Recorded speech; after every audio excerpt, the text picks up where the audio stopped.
Chers frères et sœurs, que la grâce et la paix de Dieu soient avec vous.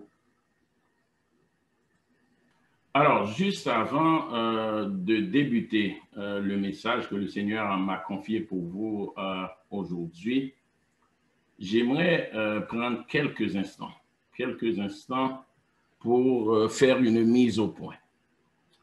Je sais qu'il n'est pas coutumier, d'entendre un prédicateur au moment où il va délivrer un message, faire une mise au point. Mais étant donné la situation dans laquelle se trouve notre Église présentement, je crois qu'il est utile de faire cette mise au point. Ce sera simple. J'aimerais dire à tous ceux qui nous écoutent, qui nous écoutent actuellement, tous ceux qui sont branchés, que ce soit par le biais de leur téléphone, de leur tablette, de leur ordinateur ou de leur téléphone maison, j'aimerais vous dire que le message que le Seigneur m'a confié ce matin s'adresse à tous les membres de l'Église. Le message s'adresse à tous les membres de l'Église. En m'écoutant, n'essayez pas de voir à qui telle parole est adressée. Dites-vous bien que je m'adresse à vous personnellement. Alors voilà, ceci étant dit, nous allons faire la prière et je vous demanderai de prier dans votre cœur pour le message que le Seigneur m'a confié pour vous. Céleste Père, nous te disons merci pour ce privilège extraordinaire que tu nous as accordé encore une fois de pouvoir proclamer ta parole à ton peuple. Nous t'en sommes infiniment reconnaissants. Nous nous sentons indignes d'accomplir une telle tâche, mais puisque tu nous demandes de le faire, nous le faisons de bon gré, sachant que tu es là, que tu nous assisteras. Ton peuple est là, à l'écoute. Il a besoin d'entendre ce que tu m'as confié pour lui. Nous te demandons de permettre qu'il puisse être attentif à l'écoute de cette parole et que, Seigneur, il trouve une parole qui pourrait les réconforter et les encourager dans leur marche avec toi. Bénis ton peuple, bénis ton serviteur. Nous t'en prions ainsi, non pas à cause de nos mérites, mais dans le précieux nom de ton Fils Jésus-Christ, lui qui vit et qui règne au siècle des siècles. Amen. J'aimerais vous inviter à ouvrir votre Bible ou bien votre téléphone, votre tablette. Dans Matthieu au chapitre 13, nous allons lire les versets 24 à 30. Matthieu chapitre 13, nous allons lire les versets 24 à 30. Matthieu 13, versets 24 à 30. Je lis pour vous. Verset 24, il, c'est Jésus-Christ. Il leur proposa une autre parabole. Et il dit, le royaume des cieux est semblable à un homme qui a semé une bonne semence dans son champ. Tant que les gens dormaient, son ennemi vint, sema de l'ivraie parmi le bleu et s'en alla. Lorsque l'herbe eut poussé et donné du fruit, l'ivraie parut aussi. Les serviteurs du maître de la maison vinrent lui dire, « Seigneur, n'as-tu pas semé une bonne semence dans ton champ? D'où vient donc qu'il y ait de l'ivraie? » Il leur répondit, « C'est un ennemi qui a fait cela. » Et les serviteurs lui dirent, « Veux-tu que nous allions l'arracher? » « Non, dit-il, de peur qu'en arrachant l'ivraie, vous ne déraciniez en même temps le blé. Laissez croître ensemble l'un et l'autre jusqu'à la moisson. Et à l'époque de la moisson, je dirai aux moissonneurs, arrachez donc l'ivraie et liez-la en gerbe pour la brûler, mais amassez le blé dans mon grenier. Amen. Laissez croître ensemble l'un et l'autre jusqu'à la moisson. Chers frères et sœurs, cette parabole de l'ivraie et du bon grain relate un drame. Du bon grain a été semé, alors qu'on pourrait s'attendre à voir germer des épis de blé, mais voilà que l'ivraie pousse aussi. Qui donc a semé l'ivraie? Pourquoi l'ivraie a-t-elle poussé?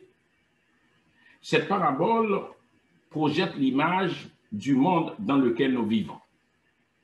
Un peu partout sur la planète, il y a à chaque jour des situations qui mettent en opposition le meilleur et le pire. D'un côté, il y a les plus hautes avancées technologiques, les plus grands progrès scientifiques. Chers frères et sœurs, l'homme est capable aujourd'hui de réaliser des exploits inimaginables dans presque tous les domaines. Pensez à la rapidité avec laquelle les compagnies ont développé le vaccin. D'ailleurs, c'est une des causes pour lesquelles les gens sont hésitants à se faire vacciner. Ils pensent que ça a été découvert trop vite. Mais c'est parce que maintenant, la science a beaucoup évolué. Parallèlement, de l'autre côté, on vit la plus grande bassesse morale. Depuis le début de l'année ici au Québec, plus d'une quinzaine de femmes ont été tuées par leurs conjoints.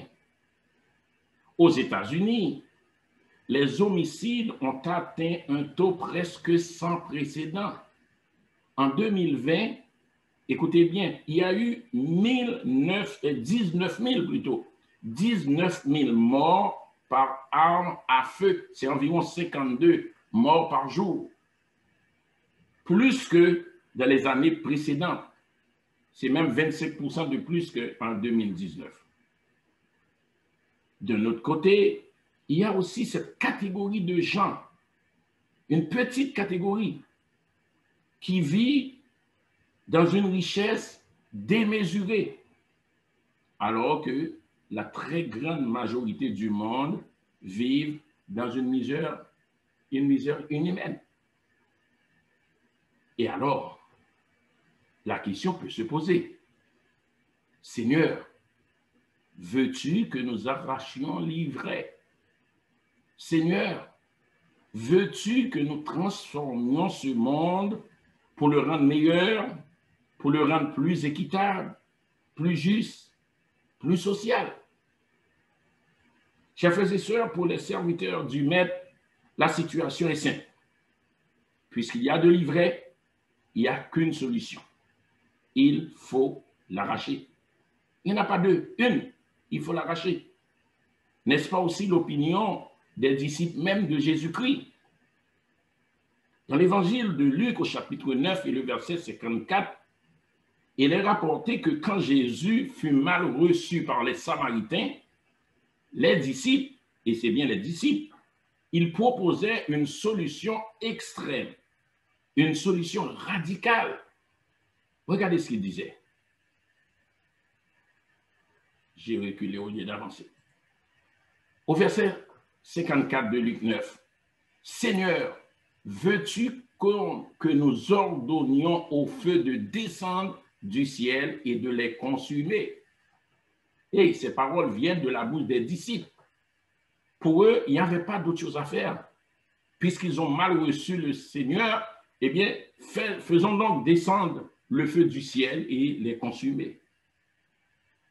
Nous aussi, quelquefois, nous sommes de leur avis, peut-être pas dans une position aussi extrême. Lorsque l'ivraie est trop envahissante, lorsque l'atmosphère du mal semble tout recouvrir autour de nous, lorsque nous sommes révoltés devant certains gâchis de la vie, lorsque nous regardons impuissants la misère, le dénuement dans lesquels vivent des millions de personnes, n'avons-nous pas tendance à vouloir tout assainir, tout nettoyer, tout raser? N'avons-nous pas envie d'arracher l'ivraie? N'avons-nous pas envie de mettre dehors tout ce qui trouble, tout ce qui trébuche, tout ce qui tombe, tout ce qui abuse, tout ce qui viole et qui pille sans se soucier du sort des autres, comme si nous sommes nous-mêmes infaillibles, comme si nous sommes meilleurs. Et pourtant, vous savez, c'est loin d'être la solution du maître. Au contraire, Jésus-Christ propose de préférence une manière d'agir plus souple, une manière d'agir plus compatissante, une manière d'agir empreinte d'un amour fraternel. Laissez croître ensemble l'un et l'autre jusqu'à la moisson. Quelle leçon cette parabole nous enseigne-t-elle? Quelle leçon pouvons-nous tirer de cette parabole pour notre croissance spirituelle? La première leçon que nous enseigne cette parabole, c'est une invitation à l'humilité. Chers frères et sœurs, cette parabole apporte une nuance remarquable à cette opposition presque maladive que nous faisons entre le bien et le mal. Pour beaucoup de gens, il y a deux pôles, le bien et le mal. Et pour eux, il n'y a pas de cohabitation possible. On veut se mettre avec ceux qui sont bons. On veut se mettre du côté du bien. Et le mal, on le met de côté. Vous savez, pour nous, le bien et le mal, il n'y a pas de cohabitation possible. Or, et c'est là ce qui peut étonner, or, voilà que Dieu lui-même tolère qu'il y ait de l'ivraie dans le champ qu'il a semé. Et je répète, Dieu lui-même tolère qu'il y ait de l'ivraie dans le champ qu'il a semé. Et vous savez, non seulement Dieu tolère-t-il qu'il y ait de l'ivraie, mais il va encore plus loin. Il laisse même pousser l'ivraie à côté du bon grain et est patient jusqu'au jour de la moisson. Alors, la question que chacun de nous doit se poser, qui sommes-nous pour vouloir le contraire? Qui sommes-nous pour aller à l'encontre de l'enseignement du maître? Chers frères et sœurs, ce que nous enseigne cette parabole, c'est que l'humanité est le champ de Dieu et que l'être humain est bon parce que le Seigneur y a semé du bon grain. Cependant, il n'y a pas que de belles choses dans le cœur de l'homme.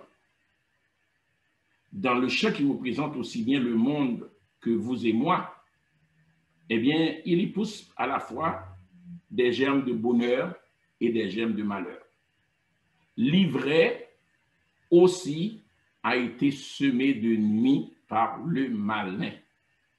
Et si nous regardons en nous avec lucidité, si nous regardons en nous avec humilité, eh bien, nous verrons que nos actions, nos comportements, nos agissements sont guidés autant par le bien que par le mal.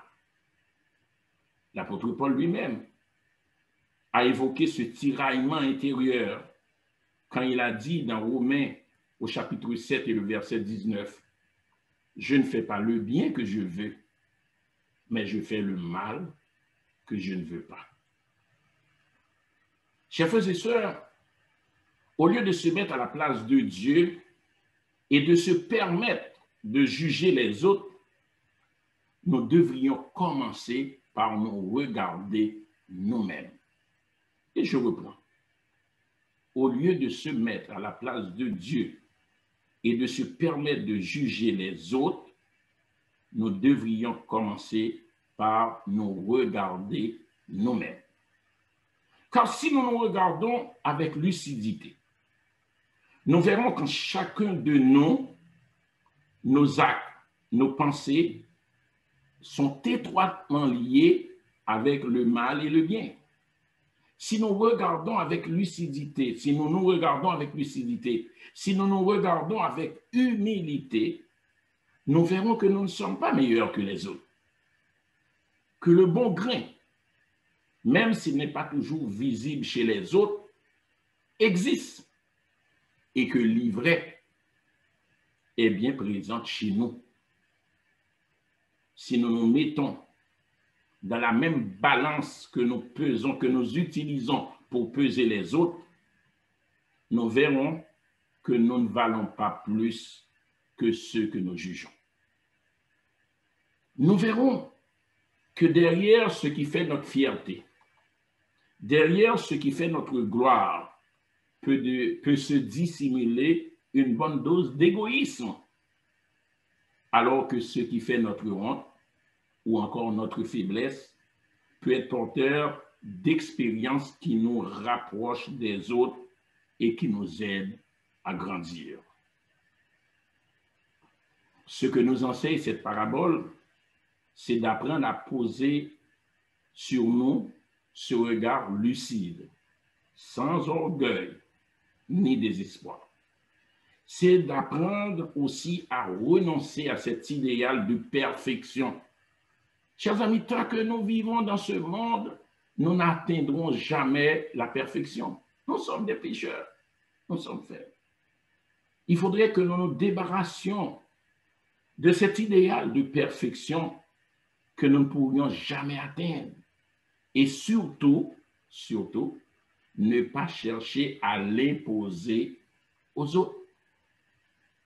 Bref, si nous sommes capables de nous regarder comme Dieu lui-même nous regarde dans son amour, nous pourrons aussi porter un regard différent sur nos frères et sœurs. Un regard non plus de jugement, mais un regard de compassion, un regard de fraternité, un regard d'amour. Alors que Jésus était sur la montagne, les disciples s'approchèrent de lui. Et voyant la foule, notre Seigneur Jésus a fait cette déclaration. Notre sœur Billy va lire une partie de cette déclaration. Nous allons nous contenter des 2 premiers versets. Dans Matthieu 7, versets 1 et 2, il leur a dit ceci. Ne jugez point, afin que vous ne soyez point jugés. Car on vous jugera du jugement dont vous jugez, et l'on vous mesurera avec la mesure dont vous mesurez. Chers frères et sœurs, à chaque fois que nous sommes appelés ou à porter un jugement sur un de nos frères, rappelons-nous du récit de la femme samaritaine. Vous savez, souvent, lorsque je regarde le comportement de certains de nos leaders, pasteurs ou même des leaders chrétiens qui ne sont pas nécessairement pasteurs, je me demande quel évangile ils prêchent. Pourtant, il est clair que dans la Bible, nous avons l'exemple à suivre. Et vous savez, l'exemple de la femme samaritaine en est un. Qu'est-ce qui se passe? Vous connaissez très bien cette histoire. Quand on a amené cette femme adultère à Jésus-Christ, eh bien, les disciples s'attendaient à ce qu'on applique la loi de Moïse. Et cette loi, c'était de la lapider. Et pourtant, qu'a fait Jésus? Il leur a enseigné une leçon d'humilité en renvoyant chacun devant leur propre situation. Vous savez, le récit de la femme samaritaine est qualifié par beaucoup de théologiens comme étant l'un des plus beaux de l'Évangile. Et je pense que l'exemple de la femme samaritaine devrait nous inspirer dans nos comportements. Lorsque nous sommes devant une situation ou peut-être, sans peut-être qu'on nous le demande, de porter un jugement ou de dire ce que vous pensez, ayez à l'esprit l'exemple de la femme samaritaine. Cette histoire est tellement belle que je me dis qu'il serait bien qu'on la relise ce matin. Je la lis pour vous. Dans Jean au chapitre 8, les versets 3 à 11. Alors les scribes et les pharisiens amenèrent une femme surprise en adultère. Et la plaçant au milieu du peuple, ils dirent à Jésus, « Mais cette femme a été surprise en flagrant délit d'adultère. Moïse, dans la loi, nous a ordonné de lapider une telle femme. Toi, donc, que dis-tu? » On comprend que c'était comme piéger, c'était un piège. Il voulait piéger Jésus, voir qu'est-ce que Jésus allait dire. Et le verset suivant le confirme. Il disait cela pour l'éprouver, afin de pouvoir l'accuser. Mais Jésus, s'étant baissé, écrivait avec le doigt sur la terre. Comme il continuait à l'interroger, il se révèle et leur dit que celui de vous qui est sans péché lui jette le premier la pierre contre elle. Et s'étant de nouveau baissé, il écrivait sur la terre.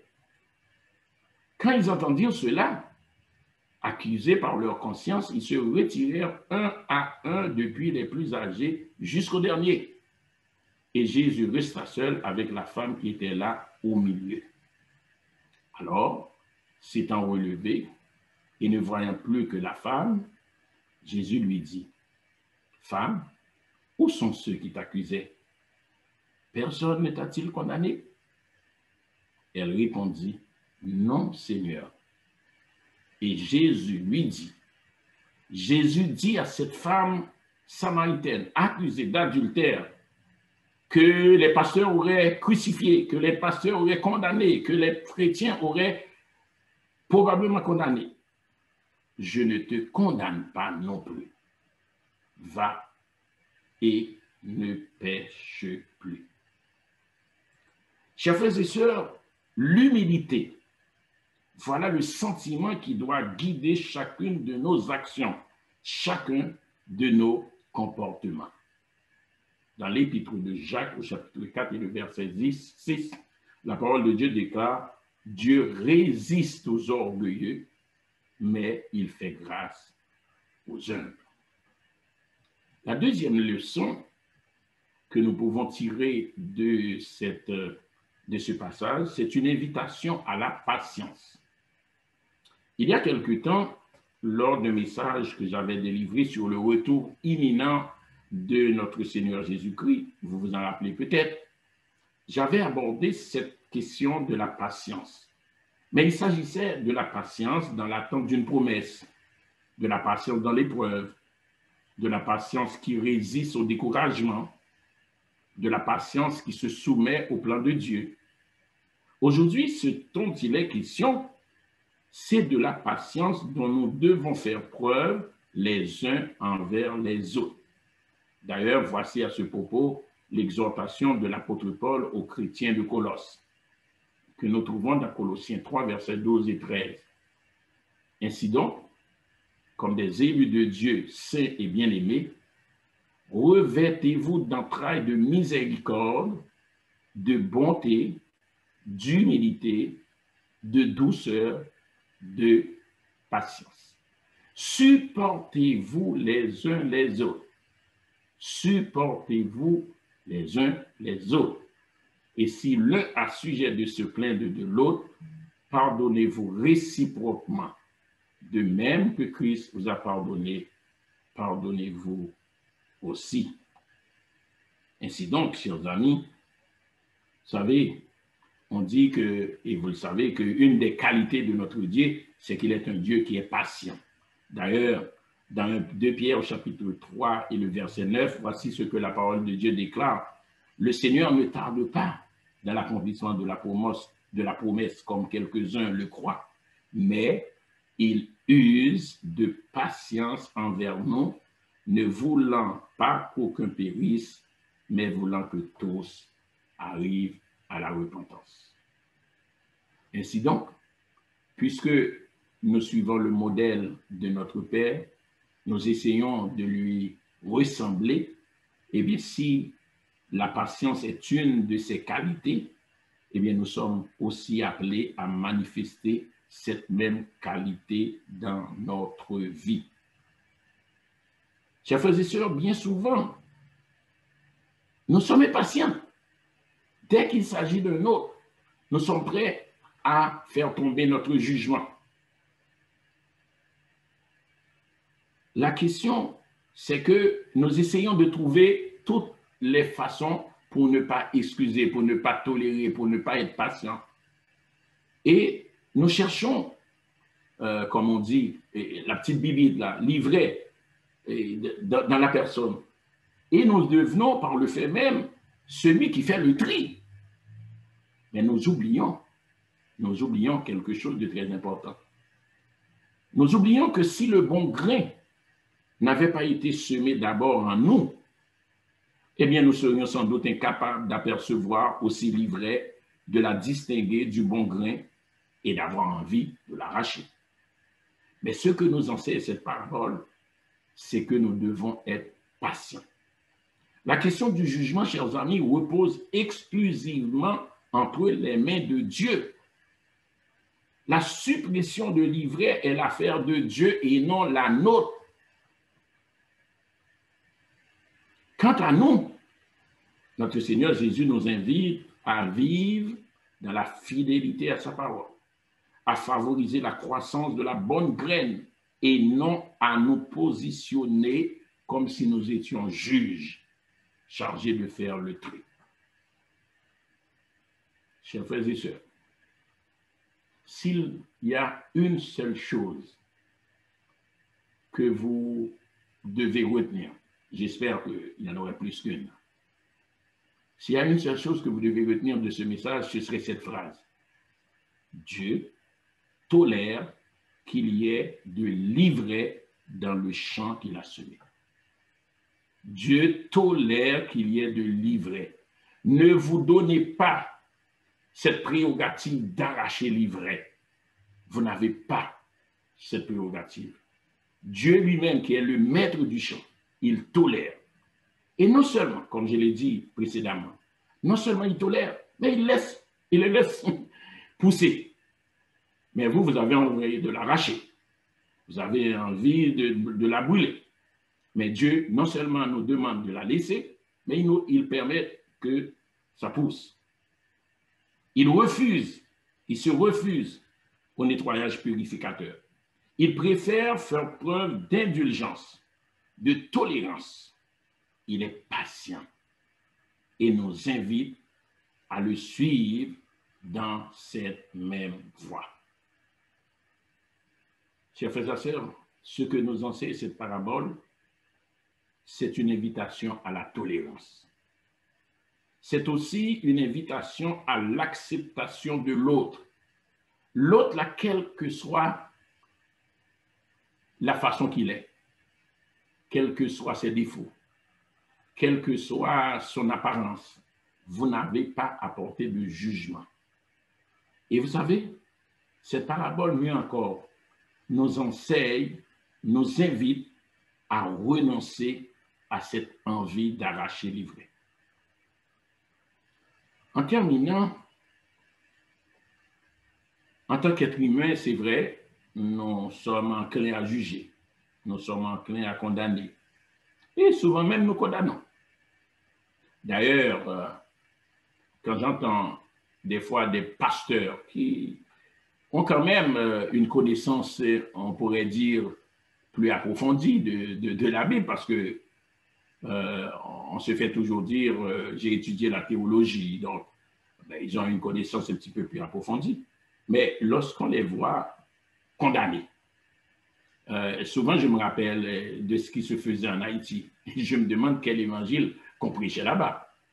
Parce que, écoutez, là, est-ce qu'on peut comprendre qu'on puisse punir quelqu'un en le plaçant sur le banc en arrière de l'église? On le place sur le banc en arrière.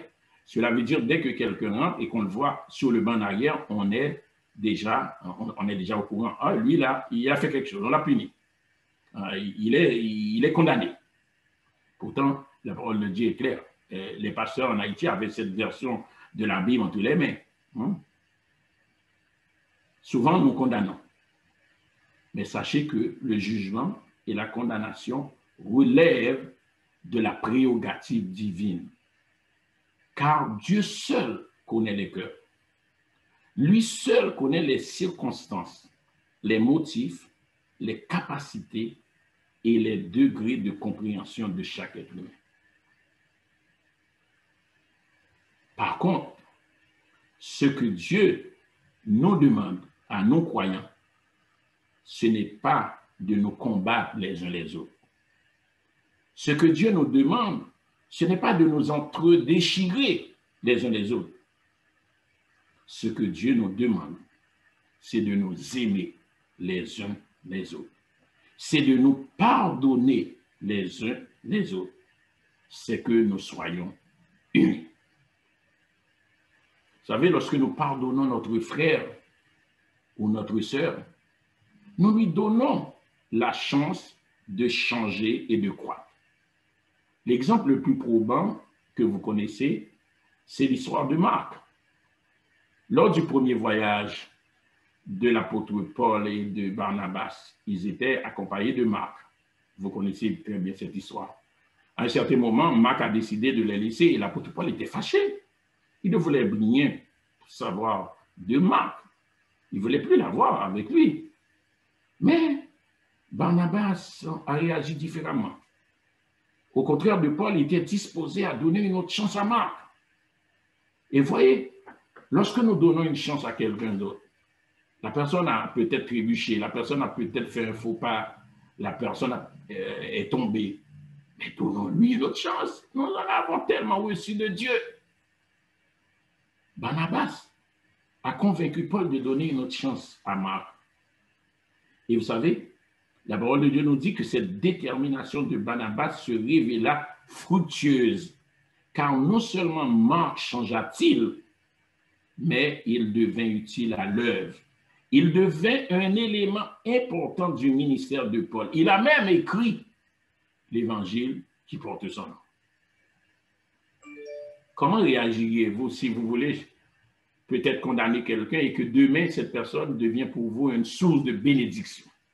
Cette même personne que vous ne vouliez plus, j'allais utiliser un mauvais mot, comme, bon, pas un mauvais mot, mais un mot qui n'est pas approprié, cette même personne que vous ne voulez pas voir, pour être beaucoup plus gentil, mais que voilà que cette personne, parce que vous lui donnez une chance, parce que vous permettez au Saint-Esprit de faire œuvre de changement dans cette personne, et voilà que cette personne pourrait devenir pour vous une source de bénédiction. C'est le cas de Marc. Chers frères et sœurs, nous devons nous rappeler constamment que nous n'avons aucune autorité pour porter un jugement sur quelqu'un, ni pour le condamner. Mais en revanche, nous avons le devoir d'aider les autres et surtout de les encourager. Le maître a refusé aux serviteurs d'arracher l'ivraie avant la moisson. Pourquoi? De peur d'arracher aussi du blé. Vous ne pouvez pas imaginer le dégât que vous pourriez faire si vous vous en prenez à quelqu'un. Mais cette personne a d'autres personnes qui l'aiment, qui l'apprécient. Mais en s'en prenant à cette personne-là, vous attaquez d'une certaine façon ses amis, les membres de sa famille. C'est ce que le Seigneur veut nous dire quand il dit de peur d'arracher aussi du blé. Ainsi donc, quand vient l'heure de la récolte, seul le moissonneur, Jésus-Christ, sait ce qu'il doit retenir et ce qu'il doit rejeter. Ce serait donc se mettre à la place de Dieu que de vouloir faire de même dès à présent dans ce monde. Chers frères et sœurs, alors que Dieu nous pardonne lorsque nous nous repentons, ne nous lassons pas de pardonner à notre tour. Ne nous lassons pas de faire preuve d'humilité, de patience à l'endroit des autres. Ne nous lassons pas, chers frères et sœurs, de faire le bien, car Dieu nous conseille de semer ce que nous souhaitons récolter. Si nous voulons récolter de la compréhension, si nous voulons récolter la miséricorde, le pardon, eh bien nous devons semer les mêmes choses. Chers frères et sœurs, chaque fois que nous avons à prendre position, je ne vais pas l'avoir déjà dit tantôt, chaque fois que vous vous retrouvez dans une situation où vous devez prendre position, rappelez-vous toujours, ou disons rappelons-nous toujours, de cette exhortation de l'apôtre Paul que nous trouvons dans Galates au chapitre 6 et le verset 7. Ne vous y trompez pas, on ne se moque pas de Dieu. Ce qu'un homme aura semé, il le moissonnera aussi. Avant que la sœur Believe Je ne vois pas pourquoi j'ai perdu mon PowerPoint. Je n'ai pas tout à fait terminé ma présentation. Avant que la sœur Believe nous conduise dans le dernier chant, permettez-moi de vous dire ceci. Ce sera très court et je termine. Rappelez-vous, chers amis, aucun de nous n'est parfait. Aucun de nous n'est parfait. Nous péchons tous, nous trébuchons tous, nous tombons tous. Mais comme dit ce chant-là que j'aime beaucoup, et voici ce que dit le chant. Qui me relève de mes chutes? C'est Jésus-Christ. Qui combat pour moi dans mes luttes? C'est Jésus-Christ. Jésus a parlé, je veux croire, que je puis lutter pour sa gloire, car mon bouclier, ma victoire, c'est Jésus-Christ. Chers frères et sœurs, que le Seigneur vous donne la force et l'intelligence de ne pas juger les autres, mais de les laisser croître ensemble jusqu'à la moisson. Que le Seigneur vous bénisse abondamment.